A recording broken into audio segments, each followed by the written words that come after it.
But thank you so much for being here with me today, Welcome, Sergio. my friend. I'm really excited to do this interview with you. I posted some questions online as well. We're mainly going to be talking about Black Country New Road, but to be honest, we're going to be talking about your career and everything that we can go through.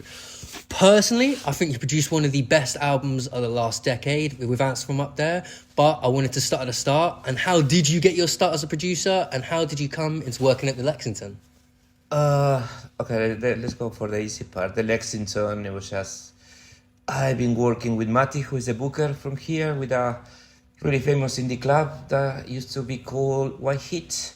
And then when he took the job as a booker, as a new venue, he took me as an engineer, because I was working there with him. And then 16 years by, I'm still in here. So part of the furniture at the moment. And with producer, it was an accident, basically. You fell into it? Yeah, it was just, I've been treated by the band. No, I was a Black Country live sound engineer, and apparently they did like the sound, and I did live for them, and they wanted to sound that raw and powerful on the album. They asked me to produce it. I said, I don't have a fucking idea what I do. Say, yeah, just do the same that we do it live. It's like, perfect, I can do that. And that's how I ended up doing the album. Because they said, I think it was Georgia that said herself, there was no one else even considered. You were the only producer they ever considered for that record. I never heard that, but that's nice to hear. And Luke, I think, signed your front cover as well, saying you couldn't have made the album without you, right? I don't know what they put. I never read what they put in there. I read it. I read it. Luke said you wouldn't have been able to do the album without you. So you're almost like the eighth member for this album here. I hope so. I think I put a little bit of myself in there. You can really hear it. It's not just a job. It's a labour of love. You can hear it within the record. I think it's passion, respect, and romanticism. Definitely. In the way that they trust me in the duty of producing the album, something I didn't have any idea how to do it. And I did study a lot on how to be a producer. Even I got a degree as a producer, but I never worked as a producer. And I found really bullshit everything about production. Absolute bullshit. Fucking microphones, this and this compressor and this mic technique. And the way that I work live is try to work with a minimum amount of EQ or no gates, and try to respect the band, the sound that's on the stage, having on the PA. And until I came about this amazing producer called Al Smith. And I read his book, the way that he worked through the 50s, 60s, and 70s, it was a minimum amount of EQ, recording live, bleeding. I say, perfect, that's the way that I work live, and that's the way that I record the album. Oh, perfect. And that kind of leads us on to the next question. What are some of your influences, not just in terms of music, but producers, anything that you think's got you here? Producers, no. As I said before, I did study until I found out that it's all bullshit.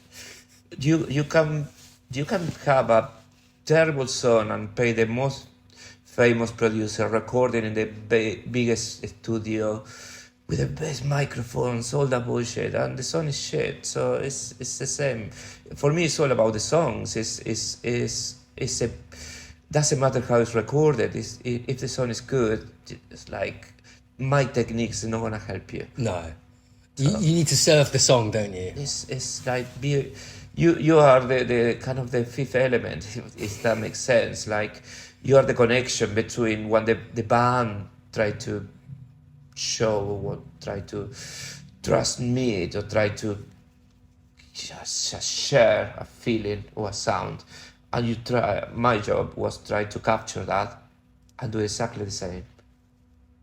But in a vinyl. Well, you can definitely hear the love on the album as well. You can tell it's not, like I said earlier, it's not just a job. It's like, I don't think you would have maybe I don't want to speak for you, but you wouldn't have taken it if you weren't a fan of the band. You had to have loved the music. I love the music. That's how I came about to work with them, because they play at the Lexington first on 7 people on the stage say, fuck, one of those guys, like, not a word for me. And they blow me away. That was the best thing I heard in my life, ever. And that kind of leads us on to what I was going to say there. Do you remember the first time you saw Black Country? Yeah. Was it here? I was here at the Lexington. They were the first band on. And I was just blown away. I never see anything like it, so unique and beautiful and chaotic and just perfect, imperfect, and incredible at the same time. And I after the show finished, said that was the best band I heard in my life. If you need a hand, I do it for free. I don't care the money. I just want to work with you guys. You're amazing. And they called me back, and I did a few shows for them in London. And we that was COVID time as well then, and we did a lot of sessions, video sessions, and yeah, I think that they trust me a lot, and I'm kind of mouthy. I'm not hiding what I think, and I think that they like that. Yeah, for the good and for the bad. You can give your perspective as well to it. I'm transparent. Definitely. I'm transparent. Just an open person, isn't it? Yeah, and I don't care if you like it or not. I'm never gonna say anything to make you to hurt you. No, it's not be transparent. It's not about being a dick or being a bad person or be just someone nasty. No, it's not about that. I got opinion because I know about music. I know that. I really know about music, and I'm passionate about music, and I freak about music. So you know you can be honest to them as well, just with your feelings. Yeah, and that's the best thing. You know, some people don't take it nicely. The way that I talk, don't care. The album, I think, will be better if there's the music will be better if there's a relationship where you can be honest with each other, and you can give each other genuine feedback. I'm the same with them and with everyone that I work with. So. Take it or leave it. It's just that. No, that's the best way it should be, to be honest. I think if you've got to beat around the bush and not be honest and watch what you're saying, you're not going to create the best music. For me, everything that I say is our opinion. The opinion could be wrong, but there is a reason for it. That's how you feel. That's your honest feelings. Yeah, definitely. Yeah. I saw you posted as well that you toured Asia and Latin America with Black Midi. Yep. I wanted to ask you, you said you went home to Latin America, right? Yeah, when I started with, because we started in Buenos Aires, and I am from Uruguay, from Montevideo. I traveled a couple of days before, and I went to see my family. Well, my family was left from my family, my sister, my nephews, and my mom. And then, spent a couple of days in there and joined the guys in Buenos Aires. I know your family aware of the success. Because it's not success. It is success. Ants from up there got to number 2 in the charts, didn't it? I have no idea. I have no idea about that. Yeah, definitely success, definitely. I don't think that's success, if you say so. And I personally was absolutely gutted when Black Midi broke up. They're a really, really special band. But groups Do they break up? Yeah, that's what I was going to get to. Is it a hiatus or is it a breakup? I don't know. I'm asking you. Is anything official about that they broke up? No, nothing official, no. A couple of Instagram lives from Cameron and Group doesn't equate to a legitimate maybe it's breakup. apparentized, it's a, maybe it's a, I don't know, maybe it's a bubble. Hopefully there's some insider information. No idea. No idea. I don't know them really well. What I was going to ask you, though, we know Group's just dropped his album, The New Sound. We spoke about it off camera, but do you know what Cameron's up to at the moment? Cameron's making music because he's a musician. Yeah. And he's a really talented musician, and probably he will come up at some point with anything absolutely as good as Jordi did as well. Perfect. And Morgan as well. No idea. No idea. No one knows anything about Morgan. If you hear this, Morgan, please text me back because I text you a couple of times and you never reply to me. Is he the one of the 3 which is a bit hardest to get a hold of? Yeah. I don't know how to put it because during the, I think I have a more friendship relationship with Jordi and Cam. Okay. Of duty. Than Morgan, but Morgan is someone that we always, because we both Liverpool supporters. Okay. We always chat Football. about football. Well, I'm a Tottenham fan, so you've got a lot more good stuff to talk about than me. Oh, definitely, yeah. Our Arsenal. Well, your production, I think, would work amazingly on a Black Midi album. So I hope that they haven't split up, and I hope one day we'll see a Sergio and Black Midi actual album. I wish that's kind of something I really, really, really wanted to do once in my life. It's like, which band would you like to produce? That will be Black Midi. I think it would work because their chaos would work so well with you as well. I think it would be absolutely perfect. Yeah, man, it will be so much fights and love at the same time. That will be amazing. And I've recently been watching the Queen Elizabeth Hall record a lot, which you did the live engineering and mixing for, that's right. It is absolutely incredible. And again, that live record really shows why you're such an integral part of the band and why you help them sound so, so beautiful. Is there anything that you think specifically works for Black Country New Work in a live capacity that you do with no one else? Them. Just them themselves, yeah. They're unique. They are same as Black Midi. They're unique. That's my two favorite bands ever that I toured with, and I did the sound for. That is no doubt about it. There's nobody close to them as much as I like them. Because a song like Basketball Shoes, obviously by Black Country, and then a song like can't think, my mind's gone. Any Black Country New Road song, any Black Midi song. Sometimes they're vulnerable, chaotic, angry, sad, all in the same song. So that's where I think your production works so well on the Ants From Up There album, because there's so many feelings across the record. Black Midi is so good at that as well. Yeah. So I really, really do hope. But that's my favorite part. I get bored. I get bored with normal bands. I get bored with indie music. Like I like to mix. When I'm mixing, my hand's always on the board. I'm constantly mixing, constantly. Every little details. I watch in the band and I see what I do, and I push in my faders, like playing the piano. They're constantly in the move. It is a talent, though. It is a talent to get them like that. It genuinely is a talent. It's a way that I feel it, because the music is not a flat scene, especially live. There's so many scenes that involve that performance that you need to be aware, that you need to, maybe for some reason, for volume or for any reason, it cannot be lost. And my job is to keep everything. You need to hear what you see, and I love that. That's why I'm passionate about mixing and mixing black country, especially. I remember like songs like Basketball Shoes. You have your hair like popping up in your arms. It was like, fuck me, those. It was just catharsis. You're part of that. I felt part of that constantly. Same with Black Midi. I felt part of that. With a song like The Race is About to Begin by Black Midi, that's 7 minutes of just insane, constant. But then there'll be these short second parts which will be really quiet. So how do you mix that in a live capacity when it's sometimes 100% going crazy, and then there'll be 10 seconds of... They do it. They mix it themselves. They do it themselves, yeah. They do it themselves. My job is to not miss any part. When they're going loud or when they're going quiet, you have to hear every detail, every breath, every peak of the on the string, everything. You know, that's why I mix in looking at the band. I never mix in looking at the board. You know where your hands are. You can just I'm not using much EQ or no much compression or no gates. It's all flat and pure.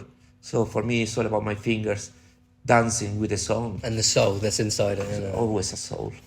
So I promise it wasn't set up, but it does seem like Black Country New Road are about to be dropping their third album at the moment. We're going to be discussing Ants From Up There and everything in depth more now. But a lot of people have been asking, what is the actual reason you're not producing this third album? That's not a question for me. Is it a question for them specifically? Yeah. Would you, maybe a hard question, would you have liked to have done it? Of course I did. Yeah? Yes. Yeah, but it's... if you think about the first album, they start with one producer. The second album, they choose me. It makes sense that the third album, they choose someone else. It's just an artistic decision. And it's so many changes between the second album and this one as well. You know, like, it's not the same band either. It's not the same sound at all. Totally different singer as well, obviously. Yeah, yes, not even the same band. And have you heard any of the album freestyle? Not at all. I don't hear nothing. I saw them a couple of times live. Reserve my opinion that but I no follow them in terms of what they're doing. Yeah. Not at all. I know it's in a bitter way.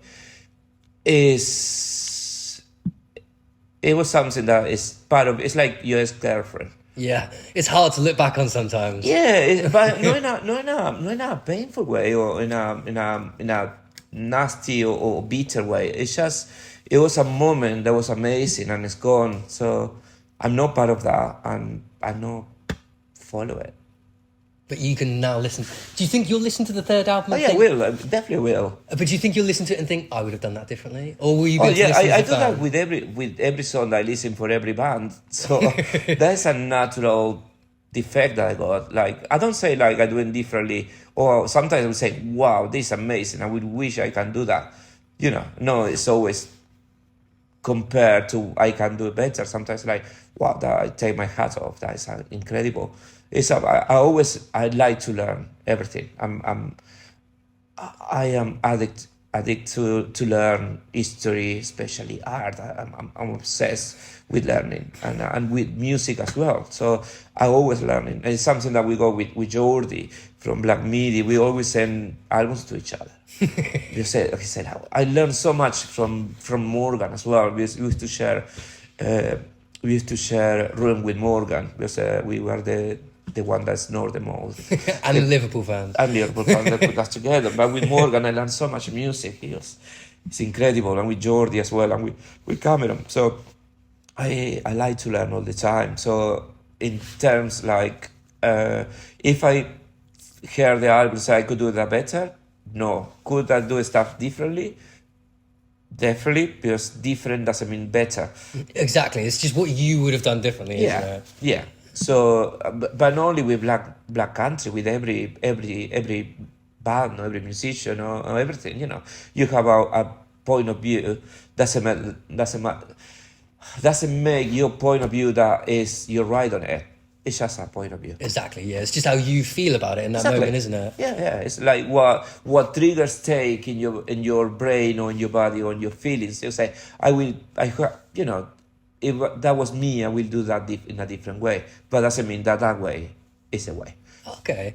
And when you listen back to the album, now maybe you don't feel this way in the slightest, but when you listen back to Ants From Up There, do you listen to it and think, like you said a second ago, that's a period of time, it's done, we can move forward? Or do you listen to it and you think, I would have done that differently now, there are some changes? Not at all. I listen the album not often, but I listen as music, not because I did it.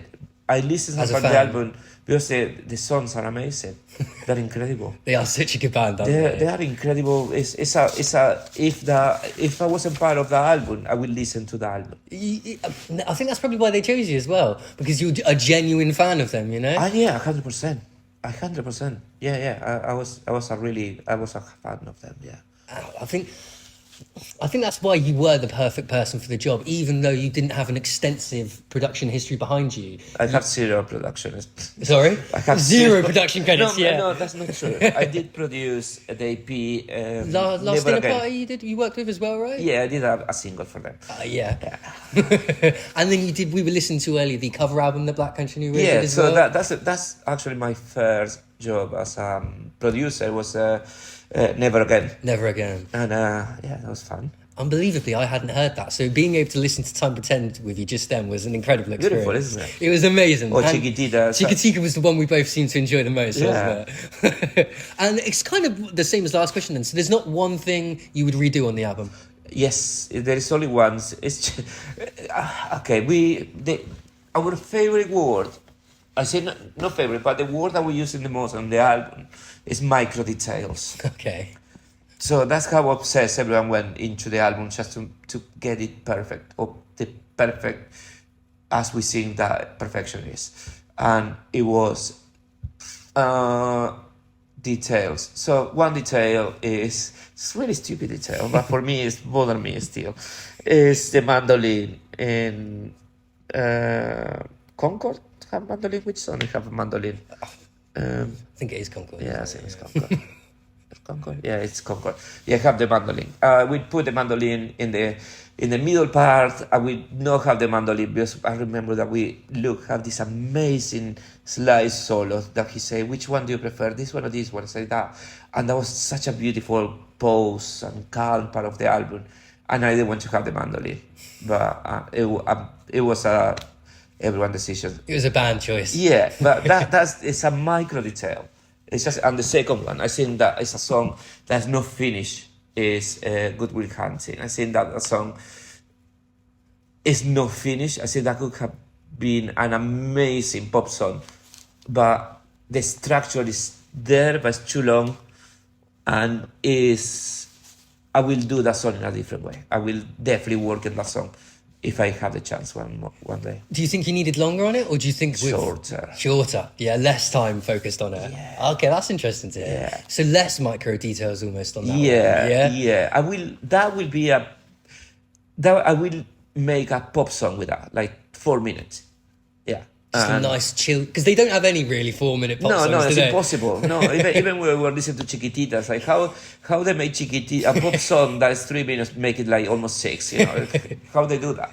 You know, even in a cover, it's ridiculous. Yeah, but that's the only song that I always saw that it could be. It's not finished for me. I think it's a song that it got more potential. That actually is the way that it has been recorded. That's interesting. I wonder if now I'll listen to it and feel like that, or if I wonder hearing it from you. But that is interesting to hear as well, because I hadn't felt like that myself. I think it's long. It could be shorter, and it could be an amazing pop song. I'm going to listen to it on my train journey home with that thought in my head. Try and think of this as a 4-minute pop song, because at the moment I can't think of it like that. For me, it's always, that's the only song that I felt that is unfinished. That's the only thing that will spend more time. If I have the experience, not experience I got, I have not much experience, but the confidence that I have now, I will make that song in a different way. Okay. That's interesting. I'm interested to listen to that myself and then see if I can see your perspective as well, or if that's just something that you experienced being in the room there, if you know what I mean. Yeah. But then also, a lot of people were asking, specifically with Issac, but with the whole band as well. We were looking through some photos of where you were recording in Isle of Wight. Yeah. What was the funnest story you had? Because we were talking about how the music's quite serious, but the band seemed really like funny. It was not funny. It's nothing like came out of funny. Like I said, it's just a normal way of day by day. It's just beautiful people to be around. They are funny in an unfunny way. That I love that. They don't pretend to be funny. They don't do that jokes that I do, and they're just great humans to be around. And the whole atmosphere was amazing. The playing football in the morning with the dog was amazing. We did a lot of cooking, so every day was someone in charge of the food. You took it in turns, yeah. Every day someone did cook for everyone. And who was the worst and best chef? I don't remember who was the worst. But some of them they're vegan, so probably the vegan ones were the worst ones. Yeah. And I made pizza, so that was my contribution. You can't go wrong with pizza there, can you? But pizza's an art, you know. Pizza is an art by itself. But I remember that I tried to make pizza for Taylor, that she's celiac, that she doesn't eat gluten, and it was a failure. That was terrible. I don't know what she ate that day, but she didn't eat my pizza. Just don't blame it on the pizza. No, I'm blaming the gluten. And speaking of Issac, when you were making the album, was there any sort of inclination for yourself? Were you aware that he was going to be leaving, or was it? No, you were aware. No, you weren't. No, never. No.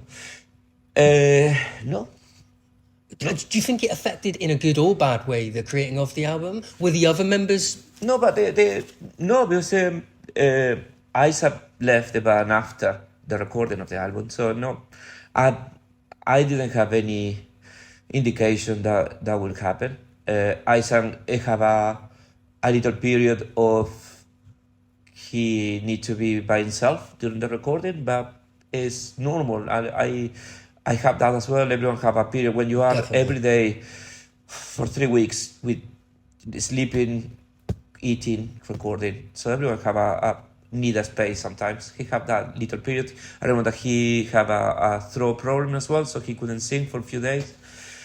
It was really scary for me because I couldn't finish.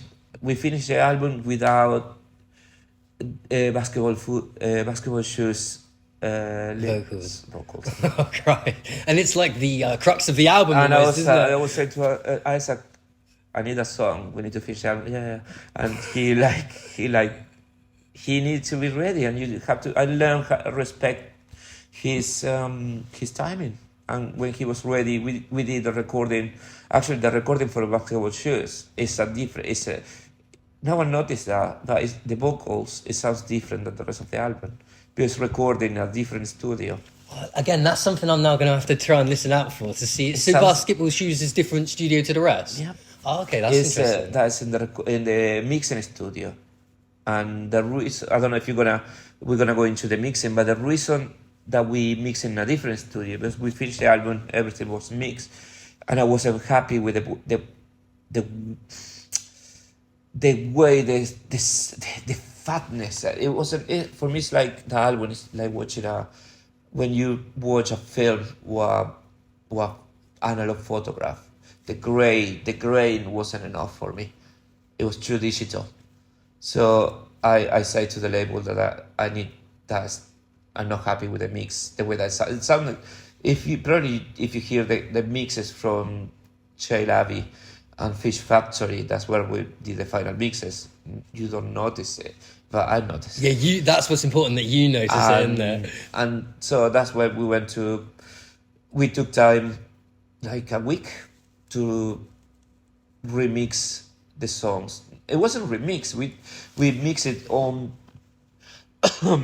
on stems. So we're missing like the drums, the bass, the vocals, the guitars, and we went through this really old Neve mixer, and it was just perfect.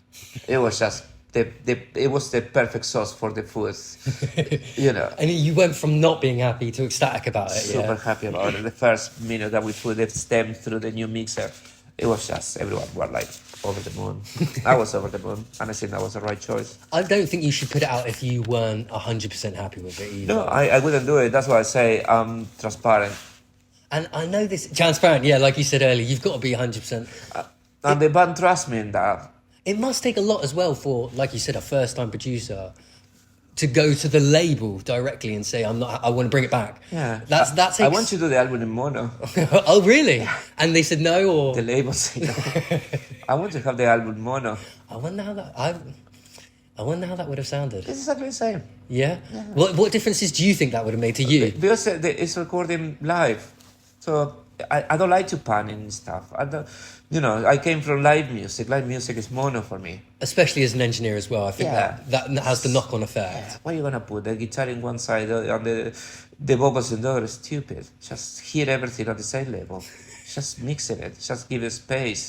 That's it. That's why the album sounds so good, though. There's 7 people doing 7 different things. Sometimes there's more than 7 things going on.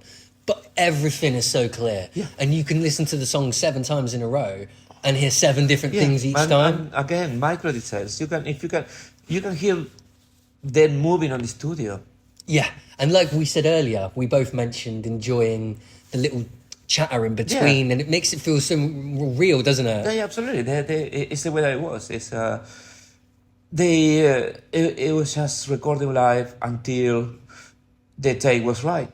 Some snow globes, one take. Literally just one take? The only one take. Wow. Charlie, after that, he was so emotional. After he drank, he ran away. Not ran away. Like he stopped. He felt really emotional about it. I cannot do that again. I said, you don't need to. It's just amazing. That was the perfect take. It was a perfect take. Even if it's not perfect, technically, it was a perfect take. The feelings are more important than the technique sometimes. 100%. 100%. And like you said, that one was in one take. Was there any specific song which you remember taking the most takes? Yes, and no, for they didn't play well. It was for me try to create a sonic space, and that song it was the space, the no how does the song called, the place. Place instead of the blade. Yeah, Yeah. yeah. My mind went blank for a second then as well. My mind is blank constantly. So, yeah, because what I wanted to do, the piano sound, I want to sound so big and pure and unique, and I want made moms to be so proud of her. I say that to her. That was really stupid, and because it's just she's incredible. She's absolutely amazing, and I when we did the plays, I set up the piano in a different position to have the piano open and get all the room sound. But it didn't work. It was a lot of bleeding. Oh, well. So we have to put it, we spent like a day just changing piano back and Just forward. to put it back to where it was. Yeah, because it's not one scene, it's the whole scene. That's a stupid idea. And I'm sorry to waste time. But if you don't try, you don't know. Exactly. And that's another thing that's exactly that's important. Actually, it's really important. The way that I say to them, let's try everything. Let's try the most stupid idea from everyone. Everything. If it doesn't work, it doesn't work. But let's try. Let's push it. Let's push it. Let's push it. Let's push it. Let's whatever you think. And that was like I was trying different mic positions and room sounds and You showed me the photo of the 5 mics in front of Isaac as well. I want to have options through the original source. I don't like to create a source. I want to, from the vocals, imagine like if I go like 4 mics in a position, I can have a texture and create one. For the kick mics, I have like 2 mics on the kick, no kick in, just kick out. But I have the room mics and I have a sub mic into a speaker because I have a PA in the studio as well, just sending bass to them, so you can feel the bass when they play, and that's it. That's a lack of feeling that sometimes when you are in the studio, you hear through your headphones. Sounds really clear in headphones, but you don't feel it with your body. Yeah. And when you play live, you feel your bass on the stage. You feel your body feeling it In the stomach, in your heart, and your soul. And like I we want said. to create the same, so I put a PA on the studio just with the subs, just to recreate a live sound, live performance, and to give them that feeling of playing live. And it works, I think. It does. And I put a speaker. There's a sub speaker, so I have like 5 channels for just a kick mic.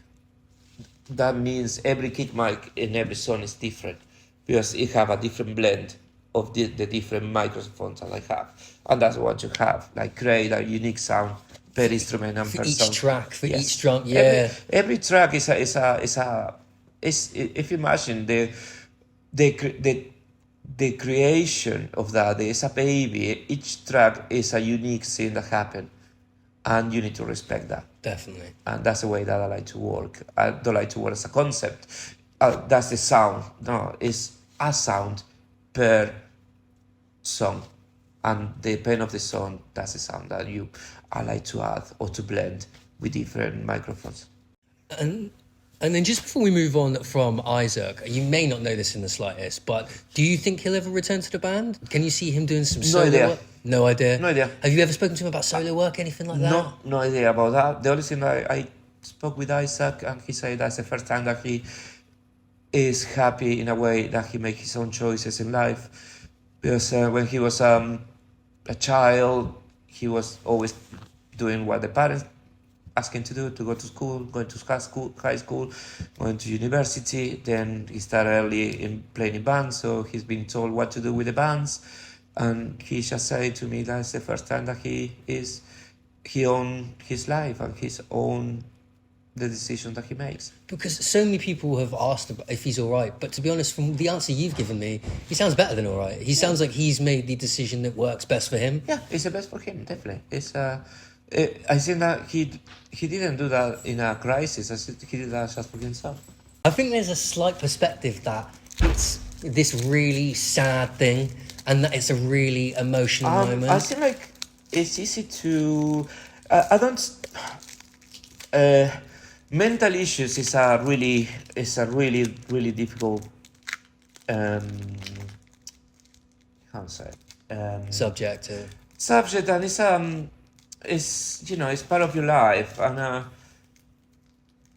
everyone is how you take it or how you use it. I don't think that Issac used his illness in a way to create a feeling or try to get sympathy from people. I think that he's been just the most honest person that I know, and but if he choose to have the life that he has and that life make him happy, good for him. Yeah, definitely agree. And it's definitely he didn't do it for likes in Instagram.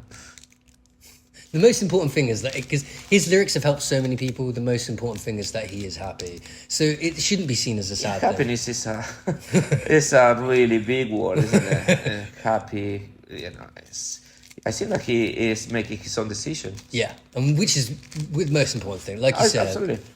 That I think that is, you never know, he's super young, and whatever he does, if he is the owner of his decision, and that made him be in a stable and comfortable position, good for him. Yeah, I totally agree, yeah.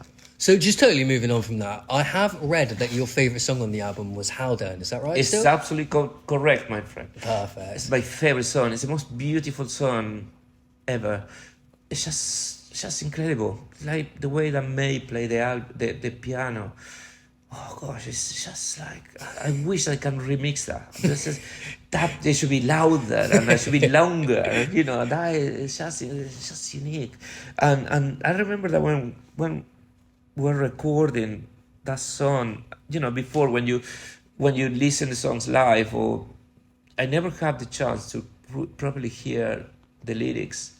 I was like, wow. I remember that when he finished the recording of the take, I say I say like, wow, that is the most amazing, beautiful lyrics I heard ever. I say thank you. I just have to thank you. Because it's nothing to him, really, isn't it? Like you compliment him, but they're just his words. It's the same that you say to me, or that's amazing. Like you're blah, blah, blah. It's what you do. Like I think that you don't do stuff for other people. Try to get like compliments. Yeah, it's just. And the point is, like, I've been with bands for 15 years on tour, and I see when people come into the singers or to the guitar player, and everyone say, "Oh, you're amazing." What are you gonna say? You say thank you.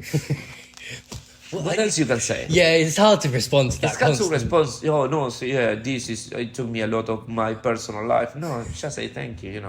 Probably one, you don't want to talk about the issue, or you. That's it. Like. You just say thank you, because it's what else you gonna say? Probably the easiest way to deal with it as well. And that's it, But move page. That's it. And but that for me is my favorite song, definitely. Perfect. And then a very specific question that me and you spoke about off camera a second ago, but someone on Reddit wanted to ask how you did the drums on Good Will Hunting, specifically the 2-minute mark. Yeah. We did touch upon the drums sounded like bloody Metallica and Pantera, but could you go through the process of that? I did. That is, one of my favorite albums in production is called Soft Bulletin by Flamming Lips. That is the most amazing production that I had ever, and I wish one day I can do something even similar to it. Not the same, at least like 30% as the album. And the drum sounds for me has always been an obsession. How it's been saturated, and how it's been overdrive, and how to be just incredibly weird and distorted, and I want to do something similar. So I just compress the hell of it, and I try to make sparkles every time the cymbals hit. It's just like confetti coming out. That's a good way of putting it. Yeah, that's what I wanted to do, and I think that it seems like that's the way that came out. It definitely does seem like it came out, because like we said off camera, like they almost shouldn't work. But they work so perfectly together. It's one of those things, like you said, that you tried it and it worked amazingly. That was. I have the idea of the drums. I have it already in my mind before we went to studio. Yeah, perfect. And I suppose that's from singing live as well. Knowing how you want the drums. And it's again like we did it 2 sessions at the Lexington, the pre-production. So I heard million times the song. So I have my notebook full of notes about every second or every song what I wanted to do. That's the way. When we went to studio, I have everything planned. We have a timetable, the songs that we're gonna record per day. Sometimes work, sometimes no, but we have everything. I had everything absolutely planned in a timetable. What with the spaces too, since I didn't need more time. But in my note, the drum sounds. I knew exactly the way that should sound. Well, I would love to hear the demos of the album as well. Maybe on like a 10th, 20th anniversary release, just to see how they built themselves, and hear the different things that you played around with. It would be amazing that one day people can hear that as well. They're incredible. And I mean, like we said, I genuinely think it's going to become like a cult thing, but hopefully one day we'll see this album with Isaac performed live. Never say never, Never say never. I don't know. I don't know. I wish. And I hope you're the person doing the mixing for I that don't know as well. either. Again, no, it doesn't depend on me anymore, so it's a question for them. And what are you currently working on? Is there anything you can tell us about? Any production you're working on at the moment? Yes and no. I have no calls from anyone to work with. Cool Sergio, guys. But it's okay because it give me a kick in my bum to move myself and just no waiting. Just don't wait for anything. Go for it. Just do it. Like doesn't matter. And now I see if I see a band that I like that play at the Lexington, for example, that's where I work. I just say like, I want to produce a song for you. I do it for free. I don't care. We can do it here at the Lexington. We're going to a studio. I get it on the studio for cheap. Let's do something because I see something. I felt something, and that's what I try to do. Working with bands that make me feel something. And if it's a band that called me to do a production, of course I try to find something I like. But no, nothing special. Nothing on the calendar that say I'm gonna record this at the moment. And what are the last couple of bands that that have played at the Lexington that you've been blown away by? Not many. Not many, no. They're few and far between these days. Not many. I've been working now with a couple of gigs with this band called Men, Woman, Chainsaw. I like them. Do you know the band? No, I don't know. I like them. I thought they're gonna be they look like Black Country, but they're not. They are unique. They're really good. And that is, what can I say? Anything about that? But it's that's a good band. I really enjoy them. And have they got an EP and album out already, sort of thing? No, I have nothing. I think. Well, we will get some people to their shows hopefully from this as well. It's a good band. Yeah, Men, Woman, Chainsaw. It's a interesting for this new. Post or babies from Black Country New Road and Black Midi from that scene that are unique. They're really good. They're amazing. Yeah, they're quirky enough. That's a good starting point. Man, Woman, Chainsaw. Yeah, I will listen to them, and I hope everyone else listens to them as well. So then, last question for me that loads of people were asking, and you seem like a super humble guy, so you may not even be able to answer this. But do you have any advice for any aspiring producers in the slightest? How you got here? How it sort of happened? It seems like it happened really. What's the word? Naturally. So yeah. In my case, it's naturally. I never thought I'm gonna work or trying to work as a producer. I really enjoy it to the point that I don't want to tour anymore and just do production. I feel like creative and I can add the stuff to bands or whoever want to call me to. I feel that that's the way I want to go, 100%. I want to go into production 100%. What I would say to producers, like, don't watch too many videos about my techniques and try to create your own sounds and your own techniques. work with your ears, not with your eyes. That's a good way of putting it. Like you say, each person should have their own sound, shouldn't they? It's like a band. Yeah. It's difficult. It is difficult. Look at Tarantino. Tarantino is a really, Tarantino's amazing, but he steals from everyone until he creates his own stuff. And you know what you're going to get with Tarantino, Exactly. yeah. Yeah, but you can learn. You can steal from everyone. Try to do your own thing. Something that I like organic, I like life, and I like quirkiness, and I like pop.